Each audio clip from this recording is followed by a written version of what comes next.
और एक बड़ी खबर आपको बताते हैं, हिजाब विवाद पर सुप्रीम कोर्ट की अहम टिप्पणी आई है। ये टिप्पणी क्या है ये आगे हम आपको बताएंगे।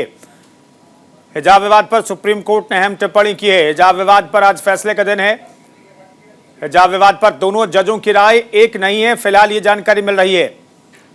हिजाब विवाद पर सुप्रीम कोर्ट की तरफ से अहम टिप्पणी की गई और यह बताया गया है कि दोनों जजों की एक राय नहीं है इस पूरे मसले पर। इसलिए क्या अब फैसला ज्यादा जजों की बेंच को सौंपा जाएगा?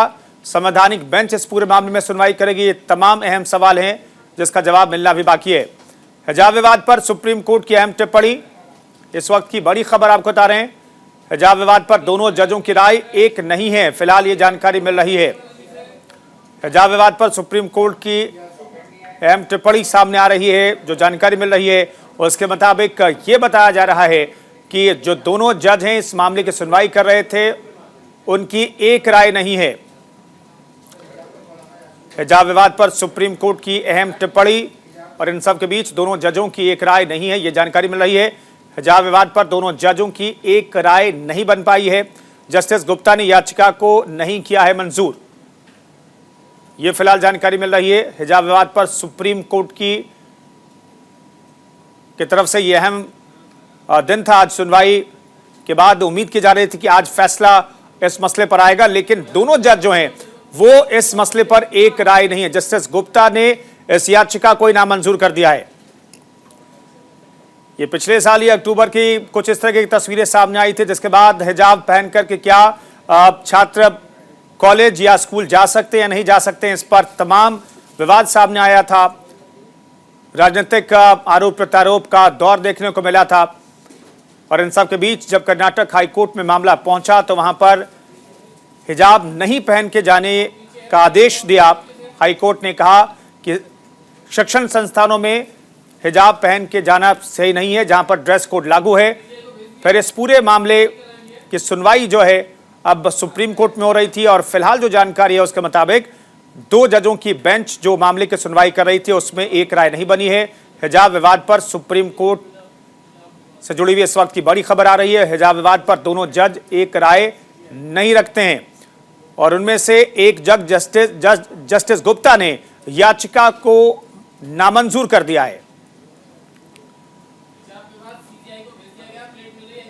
फिलहाल अब जानकारी ये मिल रही है कि हिजाब विवाद को अब सीजीआई को भेजा जाएगा और सीजीआई को फैसला लेना है इसमें कितने जज मामले की सुनवाई करेंगे। अब आगे क्या संवैधानिक बेंच यानी कि 5 जजों की बेंच में यह मामला सुना जाएगा, यह अपने आप में बड़ा सवाल है जिसका जवाब मिलना भी बाकी है। फिलहाल हिजाब विवाद पर जो उम्मीद की जा रही थी कि आज फैसला आएगा, अहम दिन है, आज कोई फैसला नहीं आ रहा है। जस्टिस गुप्ता ने याचिका को नामंजूर कर दिया है और इस पूरे मामले पर दोनों जज एक राय नहीं रखते हैं, इसलिए अब ये जो मामला है सीजीआई को भेजा गया है। हिजाब विवाद का मामला अब सीजीआई देखेंगे और वो जज तय करेंगे, मुकर्रर करेंगे और वो तय करेंगे कि आखिर इस पूरे मामले में कितने जज सुनवाई करेंगे। हालांकि आधिकारिक तौर पर इस पर बयान आना अभी बाकी है। तो इस वक्त की बड़ी खबर आपको बता रहे हैं, हिजाब विवाद के मामले से जुड़ी हुई बड़ी खबर। ये तस्वीरें पिछले साल अक्टूबर की सामने आई थी जब हिजाब पहन के कॉलेज जा रही लड़कियों को कर्नाटक में रोका गया था और फिर यह विवाद सुर्खियों में आया। मामला कर्नाटक हाईकोर्ट तक पहुंचा और हाईकोर्ट होते हुए यह मामला अब सुप्रीम कोर्ट तक पहुंचा है। लेकिन आज जो उम्मीद की जा रही थी कि आज कोई खास टिप्पणी या फैसला आ सकता है सुप्रीम अदालत की तरफ से, ऐसा नहीं हो रहा है, ऐसा नहीं होने वाला है क्योंकि जस्टिस गुप्ता ने याचिका को नामंजूर कर दिया है और जो दोनों जज हैं वो इस मसले पर एक राय नहीं रखते हैं। इसलिए यह मामला अब सीजीआई को भेजा गया है। सीजीआई अब तय करेंगे, चीफ जस्टिस ऑफ इंडिया ये तय करेंगे कि अब इस मामले की सुनवाई कितने जज करेंगे, कौन से जज होंगे। तो इस मामले पर अपडेट के लिए थोड़ा इंतजार करना पड़ेगा। जस्टिस गुप्ता ने याचिका नामंजूर कर दिया है। हिजाब विवाद पर सुप्रीम कोर्ट की टिप्पणी भी सामने आई। सुप्रीम कोर्ट की तरफ से यह जानकारी सुप्रीम कोर्ट से निकल करके आ रही है कि दोनों जज जो हैं एक राय नहीं रखते हैं इस पूरे मामले पर।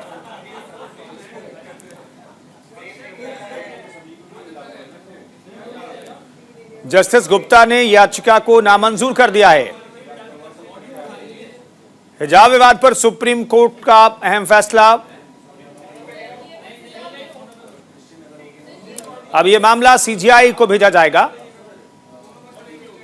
चीफ जस्टिस ऑफ इंडिया के पास यह मामला अब भेजा गया है।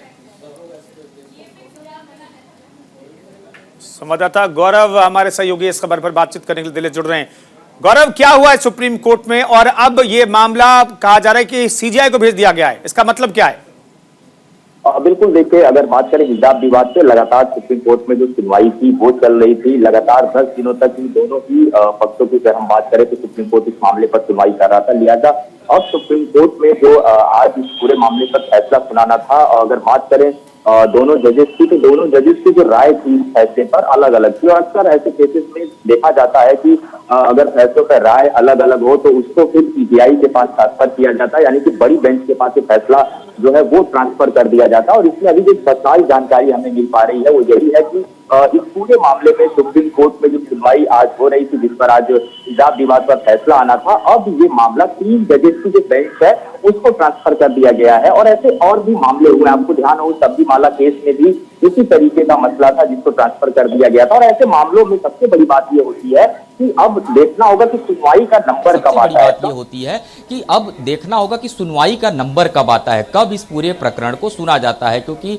दोनों ही जजेस की जो राय थी वो अलग अलग थी। उन जजेस की राय अलग अलग होने के कारण अब इस पूरे फैसले को जो संविधान पीठ की जो बड़ी बेंच है उसके पास इसे भेज दिया गया, यानी कि अब 3 जजेस की जो बेंच है वो इस पूरे मामले पर सुनवाई करेगी। और ऐसे मामले जब ज्यादा दूर चले जाते हैं तो उसमें जो सुनवाई है तत्काल नहीं हो पाती है, थोड़ा सा वक्त लगता है। हालांकि इस पूरे मसले को लेकर के कर्नाटक से जो विवाद शुरू हुआ था, देश के विभिन्न हिस्सों में तमाम जगहों पर लगातार हमने देखा कि जो प्रदर्शन था वो हो रहा था और जो इस्लामिक मामलों के जानकार थे वो इस जी करो।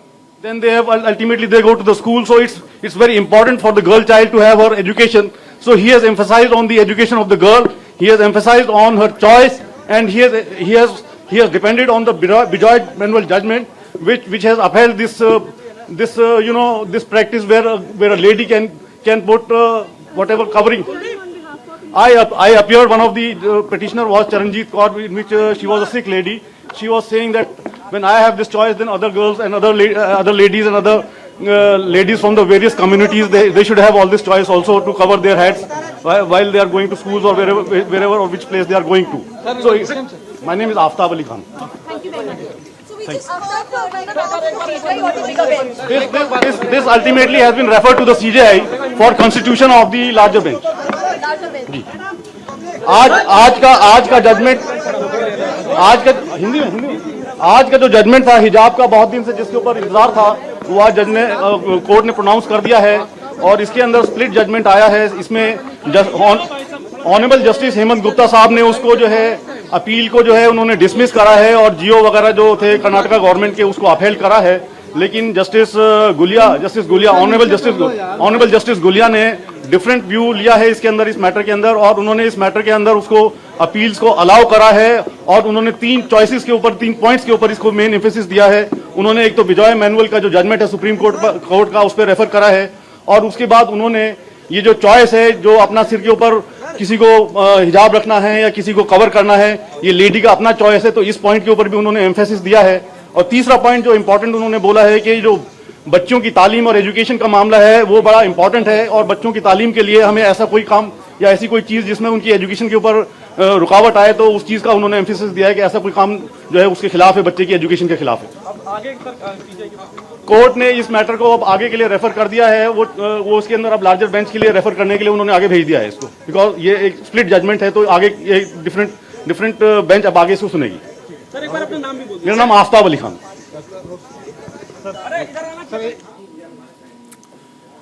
तो आप सुन रहे थे आफ्ताब अली खान को, सुप्रीम कोर्ट के वकील। वो बता रहे थे कि आज क्या हुआ है। दरअसल आज दोनों जजों में एक तरीके से इस पूरे मसले पर एक राय नहीं बनी और इसलिए अब लार्जर बेंच को, यानी कि ज्यादा जजों वाली बेंच को ये मामला भेजा गया है। They are being to the schools and colleges and right and their right to education is more important than wearing or not wearing a hijab. Sir, but this also means that now it will go to a larger bench. Will it go to a 3-judge bench or is it going No, to be now referred to the 9-judge bench? operative part of the order says that it has to be placed before the Honorable Chief Justice of India, and he is going to form a new bench. Either it will be a larger bench or it could be even 3 judges bench. Sir जो Karnataka high court का फैसला था वो लागू अभी रहेगा वैसे ही? नहीं, अभी तो there is a divergent view between the 2 honorable judges, and therefore until the matter is referred to a larger bench or it is taken up by another bench, that status था कर्नाटक हाई कोर्ट में वही अभी एक तरीके से लागू वही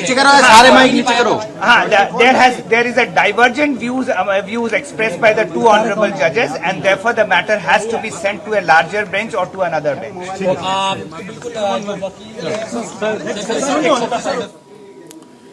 तो देखिए, बड़ी बेंच को ये पूरा मामला भेजा जाएगा क्योंकि 2 जजों की जो बेंच थी उसमें एक राय दोनों जजों के बीच नहीं बन रही थी। एक जज कह रहे थे कि इस मामले को सुना जाना चाहिए, एक जज ने इस पूरे मामले को दरकिनार कर दिया, याचिका खारिज कर दी जस्टिस गुप्ता ने, जिसके बाद अब इस पूरे मामले को लार्जर बेंच को भेजेंगे सीजीआई को, चूंकि ये मामला भेज दिया गया है।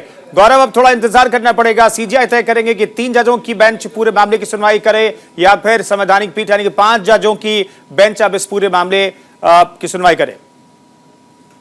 बिल्कुल, देखिए इसमें पहले से ही ऐसा माना जा रहा था कि जिस तरीके से सुप्रीम कोर्ट में सुनवाई माइनॉरिटी भी हो गई तो वो जजमेंट लागू रहेगा तब तक जब तक कि लार्जर बेंच का फैसला नहीं आ जाता। देखिए, जस्टिस हेमंत गुप्ता के जो ऑब्जर्वेशंस थे या जो उनका वर्डिक्ट था वो क्या आधार था? उन्होंने शुरू में ही कहा कि 11 क्वेश्चंस जो पिटिशनर और रेस्पोंडेंट्स की जो प्लीडिंग्स थी, आर्गुमेंट्स, उसके आधार पर उन्होंने 11 क्वेश्चंस फ्रेम किए। उन 11 क्वेश्चंस में उन्होंने सारे संवैधानिक प्रश्न उठाए। उसमें आप देखेंगे पहला कि कर्नाटक सरकार सेक्शन 131 के तरह यह रेगुलेट या डेलीगेट करके हिजाब पर बैन का ऑर्डर पारित कर सकती थी, नहीं कर सकती थी। ये हिजाब एसेंशियल प्रैक्टिस का पार्ट है, नहीं है। और जो आर्टिकल 25, 19, 14 सबका हवाला देते उन्होंने 11 क्वेश्चन फॉर्मुलेट किए हैं और उन सारे क्वेश्चंस का जो आंसर उन्होंने दिया है यह कहते हुए कि इस आधार पर एसएलपी स्वीकार योग्य नहीं है और उन्होंने खारिज किया है। जबकि जस्टिस धुलिया ने आर्टिकल 25 और 19(1) के आधार पे ही सारे एसएलपी को अलाउ किया है। बिल्कुल, बहुत साफ तो जस्टिस गुलिया ने कहा कि ये मामला सुनने लायक है, लेकिन जस्टिस गुप्ता की तरफ से ये कहा गया है कि इस मामले में जो पॉइंट हैं उन्हें उन्होंने खारिज कर दिया है कानून के नजरिए से, इसलिए अब ये पूरा मामला जो है बड़ी बेंच को सौंपा जाएगा जैसा उम्मीद की जा रही है, क्योंकि मामला अब सीजीआई को भेज दिया गया है। अब वो तय करेंगे कि क्या 3 जजों की बेंच इस पूरे मामले की सुनवाई करे या फिर इससे ज्यादा जजों की भी जरूरत हो सकती है। ये सीजीआई को अब तय करना है।